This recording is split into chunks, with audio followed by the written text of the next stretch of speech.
নিজৰ জন্মদিনৰ কেক কাটি কাটি বৰ হৈ যোৱা মানুহজনে আজি পিছে নাকাটিলে এটাও কেক। মই 32টামান কেক কাটিব লাগে, মই বৰ হৈ যাওঁ, মই সেইকাৰণে পাৰিলে পলাই দিওঁ।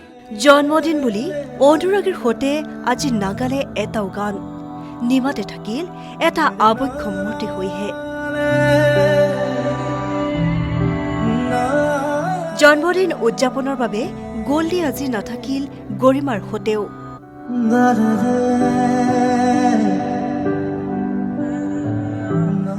গল্ডিবিহীন জন্মদিনত গৰিমা গাৰ্গে জনালে মৰমৰ শুভেচ্ছা। এই জনমৰ পৰা জন্মান্তৰলৈকে আমি আমাৰ কাহিনী লিখি যাম গল্ডি। হেপী বাৰ্থডে, কুশলে থাকা। ফুটুকী পখিলাজনীও যেন বুজি পাইছে যে আজি ঈশ্বৰ পুত্ৰৰ জন্মদিন। জন্মদিন বুলি এটা মৰমৰ চুমা দিছেহি পখিলাজনীয়ে জুবিন গাৰ্গক।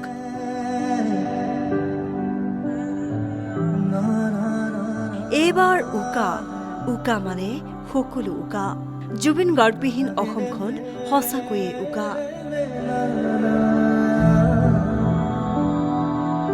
আজিৰ দিনটো অসমৰ বাবে এটা বিশেষ দিন, কাৰণ 1972 চনৰ আজিৰ দিনটোতে অসমত জন্ম হৈছিল এগৰাকী তুলনাবিহীন ঈশ্বৰ পুত্ৰৰ, যি সকলোকে কন্দুৱাই হঠাতে গুচি গ'ল চলিত বৰ্ষৰ 19 ছেপ্টেম্বৰ তাৰিখে।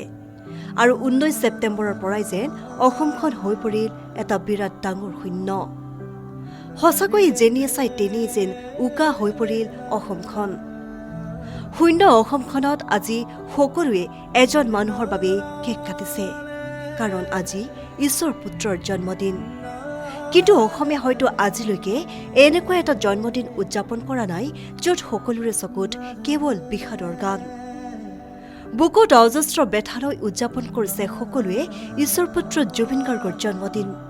ঈশ্বৰ পুত্ৰ জুবিন গাৰ্গৰ সহধৰ্মিনী গৰিমা শইকীয়া গাৰ্গ হৈ পৰিছে ব্যাকুল। আৰু কিমান কান্দিব গৰিমা শইকীয়া গাৰ্গে। গল্ডিৰ অবৰ্তমানত মৰমৰ গল্ডি সুঁৱৰি নিশা বাৰ্থডে উইচ কৰি গৰিমাই লিখিছে, এই জনমৰ পৰা জন্মান্তৰলৈকে আমি আমাৰ কাহিনী লিখি যাম গল্ডি। হেপী বাৰ্থডে, কুশলে থাকা। ঈশ্বৰ পুত্ৰৰ জন্মদিন উদযাপনৰ বাবে আজি তেখেত কায়িকভাৱে নাই আমাৰ কাষত। নিজৰ জন্মদিনৰ কেক কাটি কাটি বৰ হৈ যোৱা মানুহজনে আজি পিছে নাকাটিলে এটাও কেক। যি ঠাইত পূৰ্বে অজস্ৰ মানুহৰ সৈতে জন্মদিনৰ আনন্দ ফূৰ্তি কৰিছিল, আজি পিছে সেই ঠাইত আবক্ষ মূৰ্তি এটা হৈ নিমাত হৈহে চাই থাকিল সকলো জুবিন গাৰ্গে।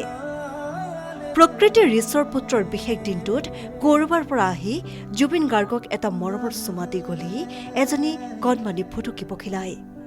কি কাহিলীপাৰা, কি জোনালী, কি সোণাপুৰ, সকলোতে তেওঁক বিচাৰি বিচাৰি বিগত 2 মাহে হাবাথুৰি খাই আছে অজস্ৰজনে। তেওঁক হৃদয়ৰ মাজত ৰাখি সমগ্ৰ অসমত উদযাপন কৰিছে সকলোৱে ঈশ্বৰ পুত্ৰ জুবিন গাৰ্গৰ জন্মদিন। ঈশ্বৰ পুত্ৰৰ বিশেষ দিনটোত আমাৰ ফালৰ পৰা এসাগৰ মৰম, সশ্ৰদ্ধ প্ৰণিপাত। পুনৰ জুবিন গাৰ্গৰ ন্যায়ৰ দাবীৰে বিশেষ প্ৰতিবেদন, নিউজ ডেস্ক ৰিপৰ্ট।